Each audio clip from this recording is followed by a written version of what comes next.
ঐক্যমত্য কমিশনের পক্ষ থেকে যেই আমাদের সংস্কার প্রস্তাবনা দিয়েছে, সেই সংস্কার প্রস্তাবনা বাংলাদেশের মেজর পলিটিক্যাল পার্টিসগুলো তারা বিরোধিতা করছে। আমরা হুঁশিয়ার করতে চাই, আপনারা যদি সাবধান না হন, আপনারা যদি সে ওল্ড ফ্যাশন পলিটিক্স করতে চান, তাহলে আপনাদের পরিণতি খুব খারাপ হবে। সংস্কারের যে প্রস্তাবনা এসেছে, রাষ্ট্র সংস্কারের যে প্রস্তাবনা এসেছে, সেই সকল প্রস্তাবনা ঠিক করবে জনগণ, গণভোটের মাধ্যমে ঠিক হবে আগামীর বাংলাদেশের রাজনৈতিক সংস্কৃতি কি হবে। আপনারা যদি সে জায়গায় নোট অফ ডিসেন্ট দেন, আপনারা যদি সংস্কার প্রস্তাবনার বিরুদ্ধে ভেটো দেন, তাহলে বাংলাদেশে ফ্যাসিবাদের যে পরিণতি হয়েছিল তার চাইতে খারাপ পরিণতি আপনাদের হবে। আমাদেরকে ভুলে গেলে চলবে না, দীর্ঘ ফ্যাসিবাদী আমলে বাংলাদেশের শাসন কাঠামো কেমন ছিল। গুম, খুন, আয়নাগর, নির্যাতন, নিপীড়ন, প্রতিটি ক্যাম্পাসে ক্যাম্পাসে ছাত্রলীগের সন্ত্রাসীদের কনসেন্ট্রেশন ক্যাম্পের মাধ্যমে আমাদের এই বাংলাদেশকে ফ্যাসিবাদ কায়েমের মাধ্যমে একটি জাহান্নাম বানিয়েছিল। আজকে আমাদের শহীদদের আত্মত্যাগের মাধ্যমে, আমাদের গাজীদের স্যাক্রিফাইসের মাধ্যমে আজকে আমরা নতুন বাংলাদেশ পেয়েছি। সুতরাং আমাদের শহীদরা যে জন্য জীবন দিয়েছে, একটি বৈষম্যহীন ইনসাফ ভিত্তিক বাংলাদেশ বিনির্মাণ করা। এখন আমাদের মূল দায়িত্ব হবে শহীদদের আকাঙ্ক্ষার আলোকে এই নতুন বাংলাদেশ বিনির্মাণ করা। এখন নতুন বাংলাদেশের রাজনীতি হবে ওয়েলফেয়ার এন্ড পলিটিক্স সেন্ট্রিক রাজনীতি।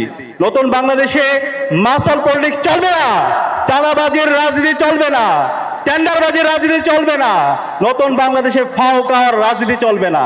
যারা ফ্যাসিবাদী রাজনীতি, সে দিল্লির বয়ান, ফ্যাসিবাদী বয়ান, মুজিববাদী যে বয়ান আছে, সে বয়ান যারা আবার ফিরে নিয়ে আসতে চাইবে, বাংলাদেশে ফ্যাসিবাদের যে পরিণতি হয়েছিল তার চাইতে খারাপ পরিণতি আপনাদের হবে। আমরা সবাইকে অনুরোধ করব, বাংলাদেশের সকল রাজনৈতিক দল, ছাত্র সংগঠন জুলাইয়ের আকাঙ্ক্ষাকে ধারণ করার জন্য, শহীদরা যে জন্য জীবন দিয়েছে সে আকাঙ্ক্ষাকে যেন আমরা ধারণ করি।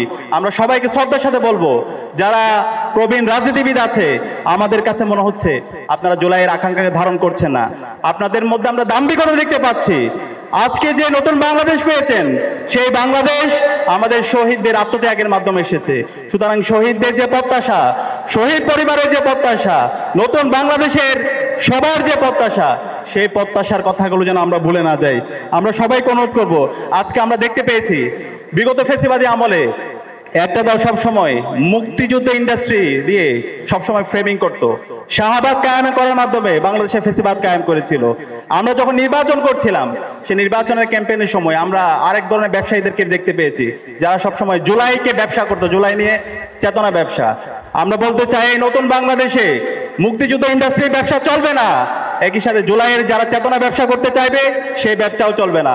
জুলাইয়ের আকাঙ্ক্ষাকে ধারণ করে যারা নতুন বাংলাদেশ বিনির্মাণ করতে চাইবে সেই ব্যবসা, সেই রাজনীতিই চলবে। আমি সবাইকে অনুরোধ করব, জুলাইয়ের আকাঙ্ক্ষাকে ধারণ করুন। অন্তর্বর্তীকালীন সরকার আজকে শহীদদের রক্তের উপর বসেছে, যে জন্য আজকে অন্তর্বর্তীকালীন সরকারকে আমরা আজকে ক্ষমতায় বসিয়েছি, সেই স্পিড থেকে আজকে অনেক দূরে সরে গিয়েছে।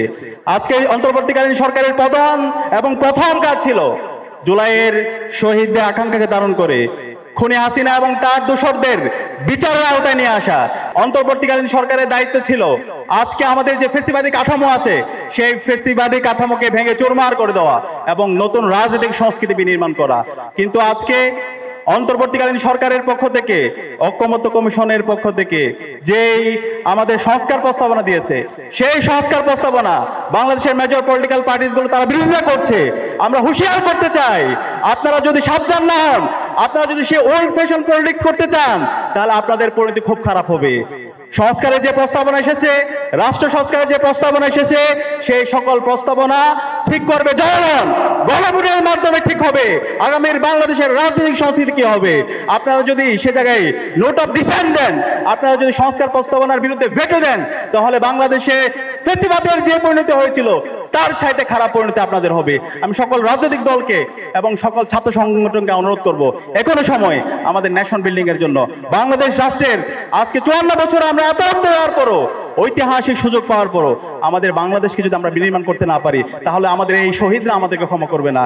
আমি সবাইকে অনুরোধ করব, আপনারা এখনই জাতীয় ঐক্যমত্যের ভিত্তিতে আমাদের ন্যাশন বিল্ডিং এর জন্য একসাথে কাজ করেন। যে সংস্কার প্রস্তাবনাগুলো এসেছে রাষ্ট্র সংস্কারের জন্য, ফ্যাসিবাদের যে অবদানগুলো আছে সেগুলোকে সমুৎপাদন করার জন্য সবাই কাজ করি। একই সাথে আজকের এই সম্মেলন থেকে আমি অন্তর্বর্তীকালীন সরকার, বাংলাদেশের সকল শিক্ষা প্রতিষ্ঠানে যারা প্রধান আছেন সবাইকে আহ্বান করব, আমাদের প্রতিটি ক্যাম্পাসে ক্যাম্পাসে ছাত্র সংসদ নির্বাচন দিয়ে দিতে হবে। জুলাই শহীদদের অন্যতম আকাঙ্ক্ষা হচ্ছে বাংলাদেশের প্রতিটি ক্যাম্পাসে ক্যাম্পাসে শিক্ষার্থীদের নির্বাচিত প্রতিনিধিরাই নেতৃত্ব দিবে। সুতরাং বাংলাদেশের বাকি যে ক্যাম্পাসগুলো আছে, যে কলেজগুলো আছে, সকল ক্যাম্পাসে দ্রুত সময়ের মধ্যে ছাত্র সংসদ নির্বাচন দিয়ে দিতে হবে এবং শিক্ষার্থীদের নির্বাচিত প্রতিনিধিরাই জুলাইয়ের আকাঙ্ক্ষাকে ধারণ করে একটি বৈষম্যহীন ইনসাফ ভিত্তিক ক্যাম্পাস এবং বৈষম্যহীন ইনসাফ ভিত্তিক বাংলাদেশ নির্মাণের জন্য তারা কাজ করবে এবং তারাই আগামীর বাংলাদেশের নেতৃত্ব দিবেন ইনশাআল্লাহ। সে উদাত্ত আহ্বান জানিয়ে আমি আমার কথা এখানে শেষ করছি। আসসালামু আলাইকুম ওয়া রাহমাতুল্লাহ। ধন্যবাদ জানাচ্ছি আবু সাদিক কাইমকে। তিনি যে প্রত্যাশা রাখলেন আমাদের এই বাংলাদেশের সীমানা নিয়ে যদি কেউ আর ষড়যন্ত্র করতে চায়, বাংলাদেশের ধনসম্পদ যদি আবার লুটপাট করার নব্য চক্রান্ত কেউ করে থাকে, এই সুপ্ত বারুদ জাতিকে নিয়ে যদি কেউ দাবা খেলার চেষ্টা করে, তাহলে ছাত্র সমাজ আবার গর্জে উঠবে। এই বাংলাদেশকে আমরা যে স্বপ্ন দেখছি শহীদের, সেই বাংলাদেশকে আমরা বিনির্মাণ করবো ইনশাআল্লাহ।